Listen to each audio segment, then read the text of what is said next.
Welcome back sa aking YouTube channel. Para sa mga first time lang po na manood, please click mo na yan, Jeremy's TV, Manila.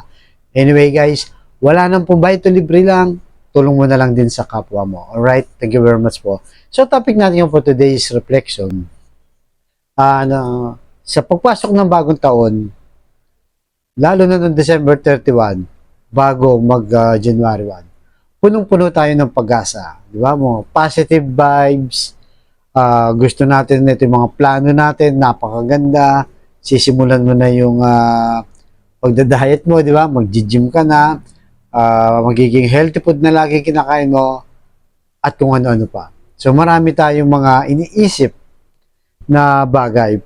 Ngayon, dahil sa pagpasok ng taon 2024, talagang lahat tayo mataas ang level ng energy. Ganado tayo sa ating trabaho, negosyo, o ano pa mang ginagawa mo dahil simula nga yung taon. Ngayon ang tanong dito, paano mo ito masusustain, di ba? Kasi yan ang nagiging problema natin sa unang taon, sa unang buwan ng taon, January, okay pa. Pero minsan sa kalagitnaan ng mga taon, second quarter, mga ganyan, talaga namang yung iba umihina na, sumusuko na. So, lalo na kapag ang problema mo ay bagsak ka na sa financial mo. Ubus na yung savings mo. Palugi na ang negosyo mo. Di ba? At sa may mga karamdaman naman sa pangangatawan, stage 4 cancer ka na. Di ba? Magda-dialysis ka na. Bedridden na. May taning na sa buhay. At sa relasyon, ang gulo. Di ba? Hindi maayos ang pamilya mo. Sa asawa mo, jowa mo, kapatid mo, o mismo magulang mo minsan pa. Di ba? So, ang lahat ng yan, guys, di ba? Talagang darating yung time na parang nakangamba ka na.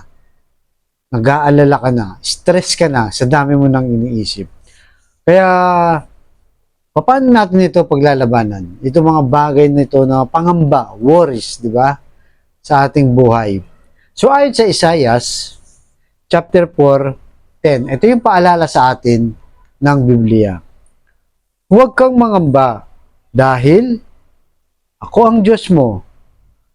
Palalakasin kita at tutulungan. Iingatan kita sa pamamagitan ng aking kapangyarihan. Siya ring makakapagligtas sa iyo. So guys, napakalinaw, di ba? Napakaganda ng mensahe. So, direktang utos niya, huwag kang mangamba. Huwag kang mag-worries, di ba? Sa mga lalahanin sa buhay. Ang Diyos ang nagsasabi nito. Yun ang panghawakan natin sa ating buhay. Na huwag tayong mangamba. Sino ba yung nagsasalitang huwag ka mangamba at direct na utos? Hindi niya sinasabing, hindi lang ito guys na suggestion. Hindi niya sinasabi ng, itry mo kaya, huwag ka muna mangamba, di ba? Sa mga problema mo, hindi ganun eh. Direkta niyang sinabi, huwag kang mangamba. Hindi sa choice. Utos talaga siya.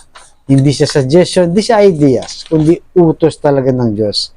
Bakit hindi ka mangangamba? Sapagkat, di ba, sa dami ng mga inaalala mo, kagaya na sinabi natin kanina, stage 4 cancer na, malubha ng karamdaman, yung iba nagiging haluna, o wala ka ng matakbuhan pa. Yung iba sa financial, di ba? Wala ka na talagang mahanap na pera, puro utang ka na, wala ka pang income. At sa relasyon talagang hindi mo na mapagkasundo ang magulang mo, maghihiwalay na sila. O kaya naman kayo mismo, kayo mga magkakapatid, hindi kayo nagkakasundo. O yung mismong asawa mo, jowa mo, o kaibigan mo, na lagi kayo nag-aaway din. So ito yung mga bagay na mga alalahanin natin sa buhay. Pero kung kilala mo ang Diyos mo, ang gaya ng sabi dito ni Isaias, panghawakan mo to. Bakit mo kailangan panghawakan to? Dahil lang sinasabi niya, kung ako ang Diyos mo, sabi, na makapangyarihan, di ba, ay kaya niyang gawin. Di ba? So, bakit natin kailangan panghawakan o magtiwala o manampalataya sa Diyos? Dahil unang-una, siya yung nagbigay ng buhay nating lahat. Makikita natin may buhay, kahit yung walang buhay. Di ba? Yung universe, buwan, between, araw, hangin, di ba? Yung earth natin, lahat na. ganun kalakas, ka-powerful ang kanyang kapangyarihan. So, paano ka hindi magtitiwala kung sa mga bagay lang na mga inaalala natin? Kaya nga, sabi nga ni Saint Pio, di ba? Pope Pio. Ano sabi ni Padre Pio?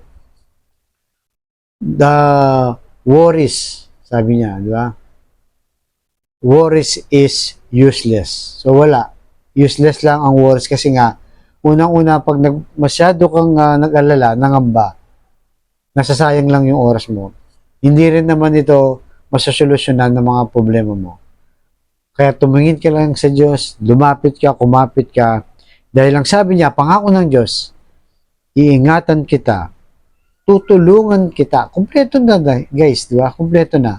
Iingatan ka na niya, tutulungan ka pa. So, paano siya mapagkakaturan? Simple lang. Isa siyang dakilang Diyos, mapagmahal, di ba? Na pinakita niya na sa atin yan, 2,000 years ago, doon sa krus ng Kalbaryo, habang nagpapahirap siya, di ba? Habang hinaharap niya yung kamatayan, pinapako sa krus, sinasaktan, inuyurakan ng pagkatao, ginawa niya yun dahil sa pagmamahal niya sa'yo, sa akin at sa ating lahat. Dahil tinubos niya tayo doon sa krus ng Kalbaryo, ang ating kasalanan. Kaya paano tayo mag-worry kung yung mga bagay na problema natin, kung yung buhay niya mismo, di ba? Ang bugtong na anak ng Diyos, pinadala niya dito sa lupa na hindi naman kailangan gawin kung tutuusin, di ba? Unang-una ang tao nagkasala, tayo ang may problema. Pero bakit siya pa yung nagtubos sa atin? Siya pa yung nagparaya, nagbigay. Wala nang iba kundi sa kanyang pagmamahal. Kaya kung ano mang alalahanin mo ngayon sa buhay, ililigtas ka niya. Hindi ka pababayaan ng Diyos. So, kung titignan mo yung buhay mo nung nakaraan at ikumpara mo ngayon, hindi ba mas maganda ang buhay mo ngayon? Kahit pa paano nakakaraos ka. At pag tinignan mo yung mga napagdaanan mo, dahil sa panalangin mo sa Diyos, inulungan ka niya, iningatan ka niya, kaya hanggang ngayon, buhay ka pa. Di ba? So, yun po ang laging ilagay natin sa ating puso't isipan na hindi tayo pababayaan ng Diyos. Na ang pangamba ay hindi magdudulot ng mas malaking kabutihan sa atin. Kung may malaking problema, asahan mo may mas makapangyarihan, mas malaking Diyos. Naiingatan ka at tutulungan ka, hindi lang sa estado ng paghihirap at kung ano mang estado mo sa buhay. Doon po tayo kumapit, panghawakan natin, no? Huwag mangamba dahil may Diyos tayo. Kaya sa kapatid natin ngayon nanonood sa aking vlog, na may matinding karamdaman sa financial at sa relasyon, sabayan mo ako sa napakasimpleng dasal. Kung ikay maniwala at magtiwala, lalong-lalo na kung ikay manampalataya sa ating Panginoong Yesus, tsak yun ay kanyang ibibigay sa ngalan ng kanyang pangalan sa tamang panahon. So tayo po manalangin muli.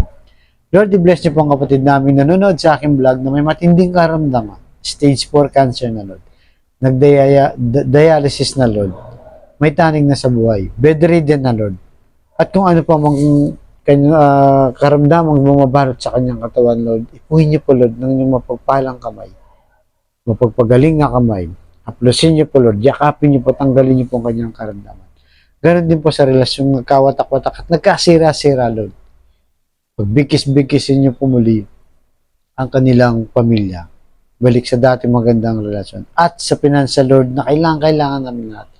Lalong-lalo na pa yung mga kapatid namin, walang-wala, Lord. Ultimo pambili ng bigas, pinoproblema, Lord. Pambaon sa mga bata, pinoproblema, Lord. Pambili ng gamot, upa sa bahay, pambayad ng kurente, tubig, at kung ano-ano pa, Lord. I-bless niyo po ang aming hanap buhay para sa aming pamilya. So, ang lahat ng ito iniling namin sa matamis na pangalan natin, Panginoong Jesus. Amen and amen. To God all be the glory. Sa ngalan naman ng anak ng Espiritu Santo. Amen. Thank you very much po.